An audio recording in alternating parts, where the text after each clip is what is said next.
ছেলে শ্বশুর বাড়ি যাবে।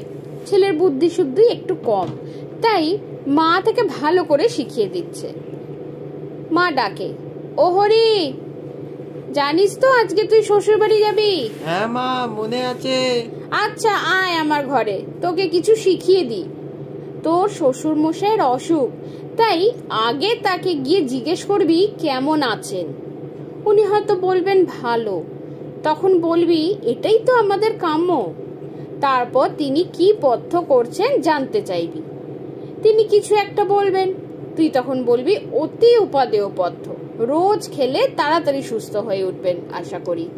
তারপর জিজ্ঞেস করবি কোন ডাক্তার তার চিকিৎসা করছেন। ডাক্তারের নাম শুনে বলতে পারবি তো? দারুণ ডাক্তার, খুব তাড়াতাড়ি ভালো হয়ে যাবেন।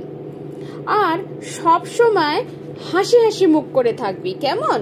হ্যাঁ হ্যাঁ, ঠিক আছে, চল বেরিয়ে পড়। শ্বশুর মশাই এদিকে রোগের জ্বালায় বিছানায় ছটফট করছেন, জামাই ঘরে ঢুকে হাসতে হাসতে। কেমন আছেন বাবা? শ্বশুর মশাই বলে, আর বাঁচার ইচ্ছে নেই জামাই, এবার মরলেই বাঁচি। জামাই এবার বলে, এটাই তো আমাদের কাম্য। তা কি পথ্য করছেন এখন আপনি? শ্বশুর মশাই এবার চটে গিয়ে বলে, ঘোড়ার ডিম। জামাই বলে, বাহ, উপে দিও পথ্য, রোজ খেয়ে যান, ভালো হয়ে যাবেন আশা করি।